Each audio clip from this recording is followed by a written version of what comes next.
Oh, hello there. You're probably wondering what I'm doing. Well, we have a city here. It looks pretty exciting, and I can't wait for it to bloom into fruition. Things are coming along really well. We have an industrial sector, and Lewis is working on the mine colonies. Duncan's becoming a wizard.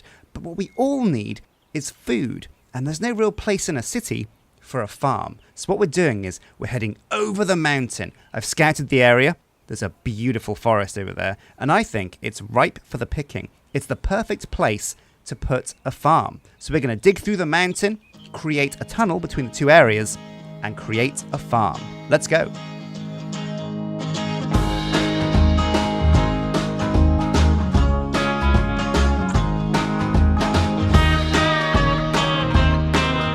So I've done a little bit of preparation. I've used the forge that we have over here, the Tinker's Smeltery, to make some cool tools. We've got Hammer Time, our osmium hammer. We've got Chop Chop, our osmium lumber axe, and we've got Diggy Hole, my osmium throwback, my excavator. So this is for stone and ore. This is for wood, and then this is for digging dirt. So we also have on my bar, you might want to know, an osmium sharpening kit, and this is great because when I've run out of durability on my axe, hammer, or excavator, I can pop it in there, put an osmium sharpening stone in there. I'll use up some durability just to show you what I mean. So here we go. My Hammer Time slightly used some durability there, so I can just put it in here, pop in the osmium sharpening kit, and bam, hey presto, it's back to full health. So let's start digging through the mountain. I'm not sure where I'm going to come out. You might see on the minimap I've used Duncan as a marker on top of the mountain because that's where I want to stop and start turning left to get to my ideal location at the other side of the mountain. Now this tunnel is pretty basic. This is the mine. When we get to the other side, I'll build a pretty flashy entrance, like this one out here. But for now, we're just going to dig a hole straight through the mountain, because I really want to get started on building the house. The farmhouse is pretty much the cornerstone of the farm. It's going to be a nice big place. I'm going to have a basement that's going to have the smeltery, just like we had in Magic Police. It worked really well. We never really used Tinker's tools that much, but it was very useful to have the forge, the ability to smelt metals pretty early on, and we have some of the materials of the city that we can rely on to get started with that build. Let's put torches in my right hand so I can work and illuminate. Stop off to get some of this coal because we're going to need all the resources we can get on the farm. We can borrow from the city, but we want to be as self-sufficient as possible. We're going to have to make our own power for the time being because there's no power generation over at the city. We can borrow a couple of things here and there, but ultimately, if there's a power shortage in the city, we want the farm to be able to function on its own. Right, so if we take a look at the minimap, we can see that we're directly underneath Livid Coffee himself, Duncan. I parked him there because he's my cameraman for this whole thing, but also he's a useful waypoint. So I can see that he's there, which means this is when I turn left or right. Oh, now this is important. I think it's left. And if we're correct, we should emerge from the mountain at the perfect spot. Oh, it's a big old tunnel, but I can hear animals. So I think we're getting close to the other side. Oh yeah, there they are. There's the moosters. The moosters and the roosters. We're definitely getting there, but it looks like we've got to gain some elevation. I think we're directly underneath where we want to be. Ooh, have we miscalculated this? Yeah, there it is. So we need to go up a bit. Oh, and there we are, perfection. So we can have this mine come out here, and this is where we'll emerge. This is the other side of the mountain now. It's good to have the beehive. Careful not to get stung. So it's good to have the farm the other side of the mountain because it basically means we're not going to spoil anything. As we're going through the series, I might be slightly ahead on the farm, or I might be slightly behind. You never know.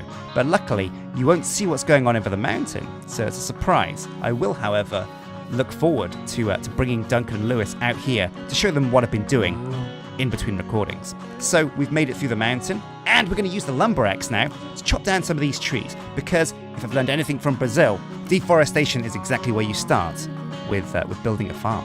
Oh, and this lumber axe is going to make things so easy. Look at the way it cuts down these trees. What an absolute unit. Oh, now there's one thing I am missing, and that's a bed. If I'm not careful, monsters are going to pretty much ruin this farm. So I've got to make sure I get a way to sleep. So I'm going to head back through the mountain, see if I can pick up a bed, and then hightail it back here.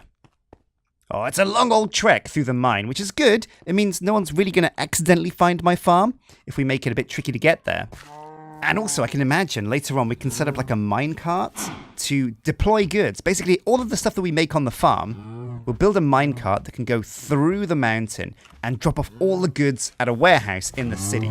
So we can import all of our top products, all our top shelf beef, all of our fruits, all of our vegetables, our nuts, send our nuts through the mountain, and also some of the more important things that we get from animals that we need in the city for certain mods, but we can't really farm there, like leather, for example. Leather's a big one.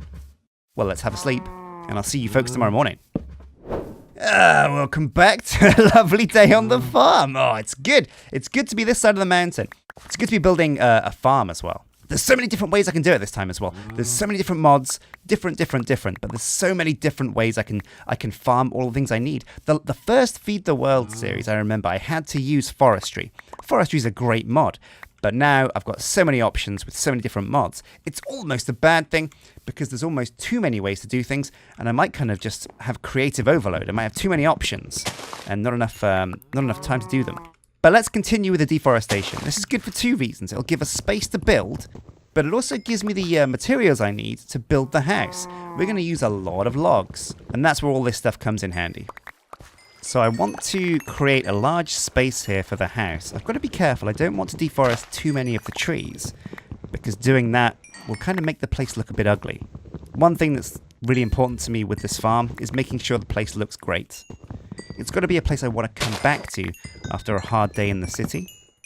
I like having these trees, the smaller trees, just before the big trees. It gives us that gradient of separation. And I do believe, actually, this place right here is pretty perfect for a house. I can definitely fit a house here. I can decorate the entrance to the mine, so it looks pretty sweet. So let's switch to Skycam and see what this whole area looks like. Right, so it's time to dig out some of the mountain and start putting down my house. The house itself is going to be on stilts because I want to have a layer underneath for a garage/workshop. That's where the smeltery is going to go, and that's where I'm going to have all my useful workbenches and crafting benches that I need for various mods. We might have specialized buildings for certain things like mechanism if we need it, although I want to rely on the city for most of my technological needs. It's going to be a two-layered, two-tiered house. We're going to have a porch out front with some staggered roofs that go back to the main house. And for the roofing on the house, I found some pretty cool blocks from mine colonies that are basically just a couple of bricks and some sticks. And they are basically tiled roofs. They work a little bit differently to normal roofs, so they're tricky to use. But I feel like in the end I got a finished look that I was happy with. So I put down stone bricks for the platform here. I've also made myself a diamond chisel, because we'll need a lot of chiseling going forward, so one with durability is a good choice. And I've chiseled out some cobblestone into a nice brick. To light the build, we're going to use lanterns from Immersive Engineering. They're just 2 iron and a torch, I think.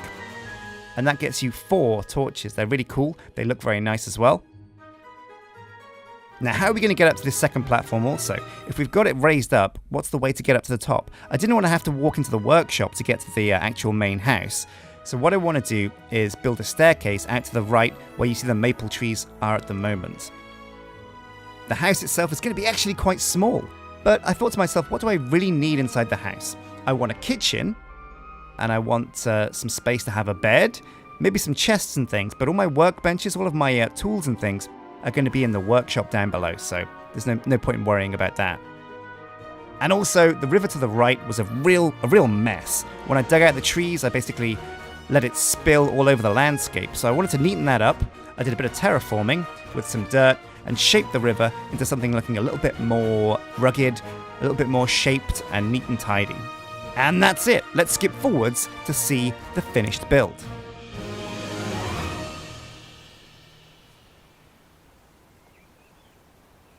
Okay, so that's the structure done, the framework for my house. I haven't built a door yet because I'm not quite sure how I want to build the door. I've made myself a diamond chisel because chiseling out these different blocks, it keeps it looking very unique. But we have the inside of the house ready for decoration. So this is going to be the kitchen. It overlooks, and oh man, what a view to wake up to in the morning. There's Duncan, old livid coffee can, but you can ignore him. He's just working. So as we come out of the mine, you come here, and this is going to be the downstairs bit. We're going to put a tinker's smeltery here. There's plenty of room for it. And there's also room around here for all of the tool stations, the tool benches, everything we're going to need to interact with the tinker's smeltery. Got some iron bars on the window here, and I want the aesthetic downstairs to be a bit more, workshop-y. So we can have all of our workshop items down here. Stuff that we want to build in the house, like just crafting benches and tool benches and stuff. There'll be specialized buildings for different stuff around the farm, but this is where we can come back to do just the general stuff. So you come around here, and this is the outdoor porch. It's a great place to have a cup of tea, enjoy the view of the pine forest and the leaves over there. Oh, it looks like a rich autumn day, doesn't it? So we'll finish the door. We'll have the kitchen here. I'm not sure what we'll put underneath the stairs. Maybe a bit of storage.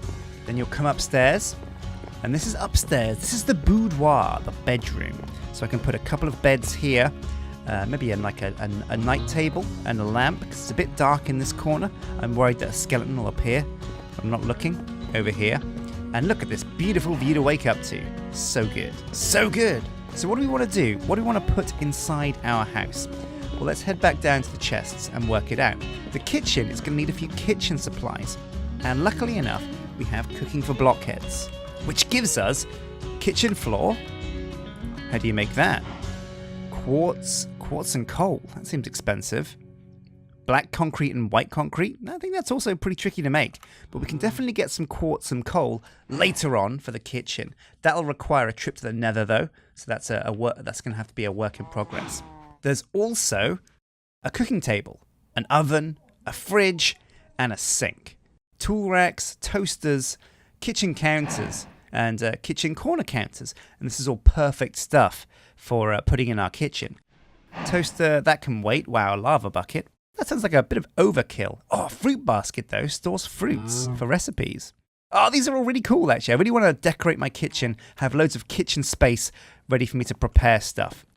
Well, if I want to make all of that, I'm going to need iron. If I want to smelt the iron, I probably want to do it in the tinker's smeltery. So I've got my excavator. We're going to gather up some gravel, some sand, and some clay. And it looks like all three of those are in view from this position here. This is going to be super quick, super simple. Now I want to keep the coastline looking quite nice. I've got to be careful not to wreck this place too much with my excavator. In fact, to tell you what we'll probably do, we'll go a bit further downriver to protect the views that we get from the front of our house. Man, it's really nice this side of the mountain. I love it. I love this location. So good. The great thing about gathering this clay, sand, and gravel is all three of these are always useful. Clay is always needed for bricks, sand's always needed for glass. Gravel it still has its uses later on. It's not as useful as the other two, but it's definitely pretty good to have a storage of. What actually? Is that a deer? Oh man, I guess we're in like a weird pine forest biome. I had no idea these things were in the game. Look at this, so cute. A deer from Roots 2. That's pretty freaking cool. Hey, little guy. Oh, no, but they're in trouble. Mummy's trying to rescue her son, who is stuck, I think, on an island. Well, it's always best to leave nature to itself. Animals overcome diversity, and it's how they evolve. It's like butterflies.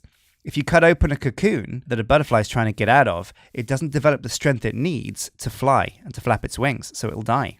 So there you go. Same thing with birds, I think, if you open up their shells. Okay, so you've all seen a tinker's smeltery being built. So we're going to fast forward, build some more furnaces, get this stuff smelted, and then come back to it later when we should have enough seared bricks to make a full smeltery. Now I'm going to head over to the city, grab some iron, and the rest of the things I need to make the cooking for blockheads furniture. Right, so I've got a whole bunch of stuff from the city. I've taken the terracotta out. The brick's still cooking. We'll put some more coal in there to stoke those fires. In you go. Right, so we need to cook a book to make cooking for blockheads. Super simple. And now in the crafting bench, we should be able to make 2 workbenches. Left and right. Diamonds on the top and the bottom. Diamonds are pretty rare, but they're okay. I mean, there we go. You can craft food using the things you have in your inventory. Shows food you can make with the things in your inventory. Okay, I don't know what the difference is between those two, but it doesn't really matter, because we're going to make a cooking table. Bam! 1 of about 6 or 7 things. More to go. So we need to make some black stained glass now. Oh, and I've only got... I brought some glass panes from the city, not regular glass, which is what I need. So I'll have to cook some more sand. We also need some iron nuggets, or some iron ingots, so I can put those there. Then a furnace. We can make that now. Yep. Now let's grab up some glass. Just 1 more. There we go. I wonder why it has to be black. Very strange. Oh right. Oh wow. So I need I need 8 pieces of glass. That shouldn't be too bad, but still took me by surprise. In the meantime, though, we can actually make some of these other things, like for example, a fruit basket. We can do. We just need some slabs, and we'll make 2 fruit bowls because why not? So the stained glass, the iron,